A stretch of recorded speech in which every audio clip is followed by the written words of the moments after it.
Hello all. Coding superstar में फिर से मैं आपका स्वागत करता हूँ। और आज का जो हम वीडियो रिकॉर्ड करने वाले हैं, वीडियो होने वाला है रिएक्ट के कंपोनेंट्स के बारे में।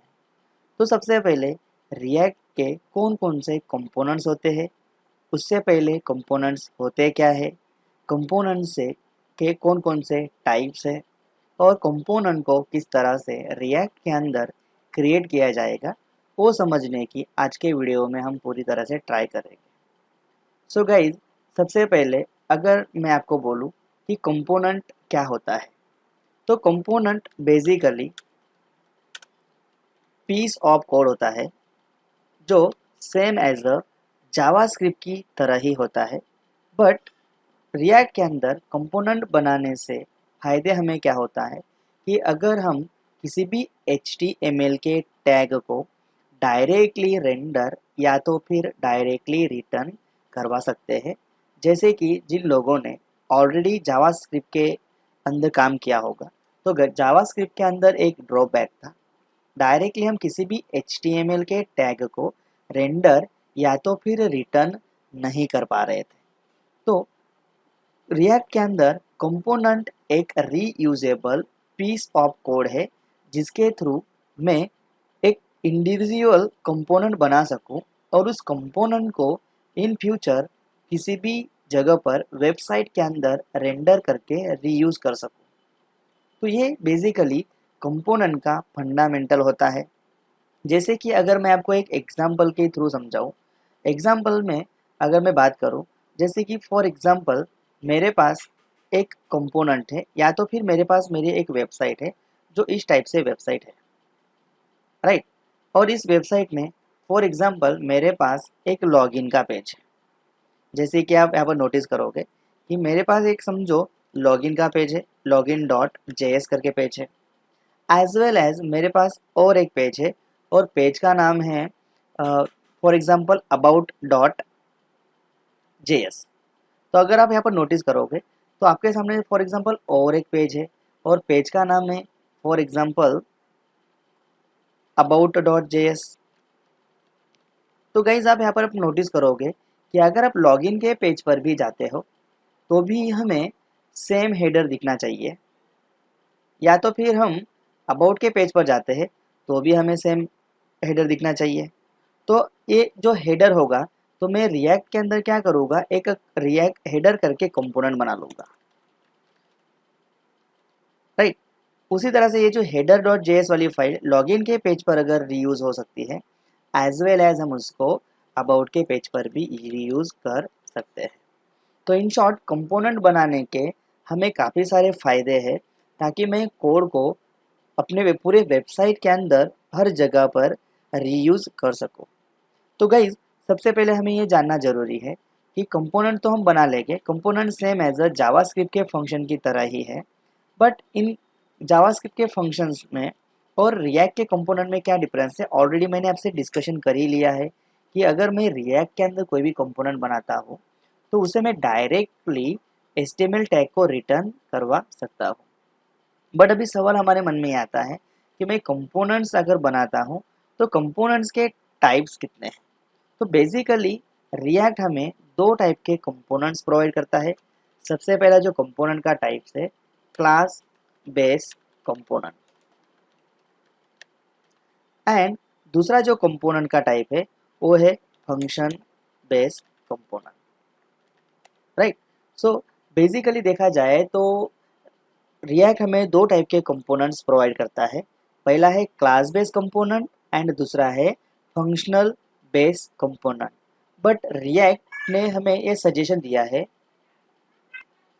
रिएक्ट के अकॉर्डिंग रिएक्ट हमें बोलता है कि आप सबसे पहले फंक्शनल कंपोनेंट को प्रेफरेंस दिया जाएगा। अभी आप सोचोगे कि सर क्लास बेस्ड कंपोनेंट भी दे रहे हैं, फंक्शन बेस्ड कंपोनेंट्स भी दे रहे हैं, तो क्यों हमें फंक्शनल बेस्ड कंपोनेंट को ज़्यादा रिएक्ट फोर्स करता है। इसके पीछे रीज़न एक है कि क्योंकि काफ़ी सारे फ्रंट एंड जो डेवलपर्स होते हैं उनको क्लास बेस्ड कंपोनेंट की कंसेप्ट में काफ़ी सारी कॉम्प्लेक्सिटी लगती है और वो कोड को रिजॉल्व करने में काफ़ी सारा स्ट्रगल महसूस करते हैं। इसीलिए रिएक्ट वालों ने फ्रंट एंड डेवलपर के लिए फंक्शन बेस्ड कंपोनेंट का यूज़ किया गया है। तो बेसिकली आज के सेक्शन में हम बात करने वाले हैं कि कंपोनेंट को किस तरह से रिएक्ट के अंदर बनाया जाएगा और उसमें से भी क्लास बेस्ड कंपोनेंट को किस तरह से हम बना सकते हैं। एंड नेक्स्ट वीडियो में हम जो बात करेंगे कि क्लास बेस्ड कंपोनेंट है उसके कौन कौन से टाइप है। तो चलिए गाइज, मैं आपका टाइम वेस्ट करे बिना क्लास बेस्ड कंपोनेंट रिएक्ट के अंदर कैसे बनाया जाता है उसको समझने की कोशिश करते हैं। तो सबसे पहले हमें चले जाना है हमारे रिएक्ट के कोड के अंदर। जैसे आप रिएक्ट के कोड के अंदर जा रहे हो तो आप यहाँ पर एक चीज़ नोटिस कर पा रहे हो कि आपको यहाँ पर सोर्स करके फाइल दिखाई दे रही है जिसके अंदर आप आपके अलग अलग टाइप के कंपोनेंट्स बना सकते हो। लास्ट टाइम ऑलरेडी हमने डिस्कशन किया ही था कि सोर्स फाइल के अंदर हम हमारे डिफरेंट डिफरेंट टाइप्स के कंपोनेंट्स बना सकते हैं। तो बेसिकली मैं क्या करने वाला हूँ, रिसोर्स नाम के फाइल के अंदर एक न्यू फोल्डर बनाने वाला हूँ और उस फोल्डर का नाम फॉर एग्जांपल मैंने दे दिया है कंपोनेंट। और जैसे मैं कंपोनेंट्स नाम देता हूँ तो मेरे पास एक डायरेक्टरी रेडी हो जाएगी जिस डायरेक्टरी का नाम होगा कंपोनेंट्स करके। तो आप यहाँ पर नोटिस करोगे कि कंपोनेंट्स करके आपके पास एक कंपोनेंट वाला फोल्डर डायरेक्टरी रेडी हो चुकी है।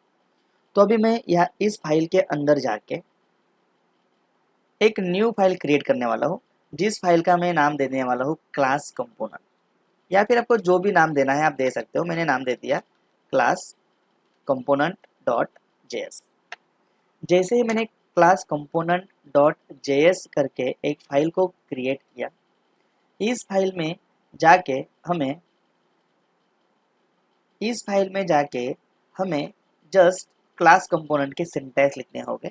जैसे कि मैंने यहाँ पर लिख दिया क्लास। जैसे मैं यहाँ पर क्लास लिखता हूँ तो आप जो भी आपके कंपोनेंट का नाम होगा उसी नाम से फाइल को सेव करना है। जैसे कि मैंने नाम दे दिया क्लास कम। लेकिन ये जो क्लास कंपोनेंट होगा वो क्लास कंपोनेंट जो हमारे पास एग्जिस्टिंग रिएक्ट के बनाए हुए इनबिल्ट क्लासेस हो गए उन क्लासेस को हम एक्सटेंड्स करेंगे। तो एक्सटेंड करने के लिए हमारे पास ऑलरेडी रिएक्ट की एक लाइब्रेरी होती है और उस रिएक्ट के लाइब्रेरी के थ्रू मुझे कंपोनेंट्स को यहाँ पर इंपोर्ट करना है। तो जैसे ही आप कंपोनेंट को इंपोर्ट करते हो या तो फिर आप डायरेक्टली कुछ इस तरह से भी लिख सकते हो।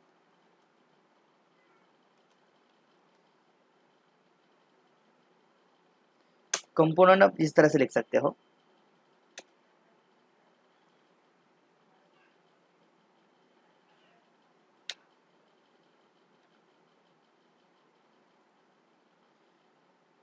जैसे ही आप यहाँ पर जाके कंपोनेंट लिखते हो तो आपको कंपोनेंट को यहाँ से इंपोर्ट करवा लेना है। तो मैंने क्या किया, रिएक्ट की जो हमारे पास ऑलरेडी लाइब्रेरी है उस लाइब्रेरी से एक कंपोनेंट को मैंने इंपोर्ट कर लिया है। और जैसे मैं कंपोनेंट को इंपोर्ट कर रहा हूँ तो आपको इस कंपोनेंट के अंदर जाके जस्ट एक रेंडर करके फंक्शन का यूज़ करना होगा। तो मैं जैसे ही यहाँ पर रेंडर करके फंक्शन लिखता हूँ, उस रेंडर करके फंक्शन में आपको जो भी आपके HTML की कंटेंट्स होगी उस कंटेंट्स को डायरेक्टली आप रेंडर कर सकते हो। तो मैंने क्या किया, यहाँ पर रेंडर तो कर दिया लेकिन मैं यहाँ पर जाके एक सिंटैक्स लिखने वाला हूँ और यहाँ पर मैं रिटर्न करने वाला हूँ। ऑलरेडी मैंने डिस्कशन आपसे किया ही था कि हम डायरेक्टली किसी भी HTML के कंपोनेंट को या फिर HTML के टैग को डायरेक्टली रेंडर कर सकते हैं। तो आप यहाँ पर नोटिस करोगे तो आपके सामने H1 टैग को मैं यहाँ पर रिटर्न करने की ट्राई कर रहा हूँ। तो जैसे मैंने यहाँ पर लिखा और यहाँ पर जाके मुझे सिर्फ एक मैसेज लिखना है, वेलकम टू रिएक्ट जेएस। तो जैसे मैंने वेलकम टू रिएक्ट जेएस यहाँ पर लिख दिया तो आप यहाँ पर नोटिस कर पा रहे होगे कि हमारा कंपोनेंट रेडी टू यूज़ है। बट इस कंपोनेंट को मुझे अपने ब्राउज़र पर लोड करवाना है। तो ब्राउज़र पर लोड करवाने के लिए हमें सबसे पहले यहाँ पर रिफ्रेश करना होगा। तो अब जैसे ही इसे रिफ्रेश करते हो बट यहाँ पर रिएक्ट का जो बाय डिफ़ॉल्ट फाइल हमें एग्जीक्यूटेड दिख रही है app.js जिसके बारे में हमने लास्ट टाइम डिस्कशन किया था। तो हमें यहाँ पर app.js फाइल के अंदर चले जाना है। जैसे ही मैं app.js फाइल के अंदर चला जाता हूँ तो मुझे यहाँ पर कुछ अनवांटेड कोड या तो फिर जो ऑलरेडी इंटरफेस के लिए डिज़ाइन की गई हुई रिएक्ट जेएस द्वारा जो कोड था उस कोड को मैं यहाँ से रिमूव कर देने वाला हूँ। तो जैसे ही मैं इस कोड को यहाँ से रिमूव करता हूँ और पेज को एक बार मैं रिफ्रेश करने की ट्राई करता हूँ तो आपके सामने जो भी कोड होगा एग्जीक्यूटेबल यहाँ पर दिखेगा। तो पेज को थोड़ा रिफ्रेश होने में वेट होना चाहिए। तो आप जैसे ही यहाँ पर चेक करोगे तो आपके सामने जो भी डिज़ाइन थी वो डिज़ाइन यहाँ से निकल चुकी है। बट हमें जो भी हमारा कोड होगा उस कोड को यहाँ पर क्लास कंपोनेंट को लोड करवाना है। बट क्लास कंपोनेंट को लोड करने से पहले उस क्लास कंपोनेंट को हमें यहाँ से एक्सपोर्ट भी करना होगा। तो आप जब भी कोई भी न्यू क्लास बनाओगे तो उस क्लास को आपको एक्सपोर्ट करना होगा। तो जस्ट आपको एक्सपोर्ट कीवर्ड का यूज़ करना है और एक्सपोर्ट करने के बाद डिफ़ॉल्ट कीवर्ड लिखना है। जैसे आप डिफ़ॉल्ट कीवर्ड लिखते हो तो आपको आपके जो भी क्लास होगा उस क्लास का नाम स्पेसिफाई करना है। जैसे कि मैंने क्लास कंपोनेंट वाला जो भी हमारा कंपोनेंट है उसका नाम दे दिया। तो यहाँ से हम क्या करेंगे, कंपोनेंट को एक्सपोर्ट करेंगे। जैसे ही मैंने कंपोनेंट को यहाँ से एक्सपोर्ट किया तो सिमिलरली सेम कंपोनेंट को हम यहाँ से इंपोर्ट भी करेंगे। तो जो भी मेरे कंपोनेंट का नाम होगा उस कंपोनेंट को हम यहाँ से इंपोर्ट करवा लेंगे। तो जैसे ही आपने कंपोनेंट को यहाँ से इंपोर्ट किया और आप यहाँ पर जैसे ही नोटिस करोगे और पेज को एक बार रिफ्रेश करोगे तो आपके सामने वेलकम टू रिएक्ट जेएस वाला कंपोनेंट लोड हो चुका होगा। तो गाइज आई होप आपको रिएक्ट के कंपोनेंट को कैसे बनाना है, किस तरह से रिएक्ट के कंपोनेंट को लोड करवाना है, ये चीज़ें हमने आज के सेक्शन में पढ़ी है। अभी हम नेक्स्ट लेक्चर में बात करेंगे कि क्लास के कंपोनेंट के कौन कौन से टाइप्स है, फंक्शंस कंपोनेंट्स के कौन कौन से टाइप है, क्लास कंपोनेंट की लाइफ साइकिल कैसे होती है, फंक्शन कंपोनेंट की लाइफ साइकिल कैसे होती है। तो सभी की सभी चीज़ों को हम इन डेप्थ पढ़ने वाले हैं। और गाइज आपको इस वीडियो में काफ़ी सारी हद तक चीज़ें पता चल चुकी होगी। तो आप रिएक्ट जेएस की सीरीज़ को कंटिन्यूस देखते रहिए और चैनल को सब्सक्राइब कीजिए, लाइक कीजिए, कमेंट कीजिए और शेयर कीजिए। Thank you very much. Good night.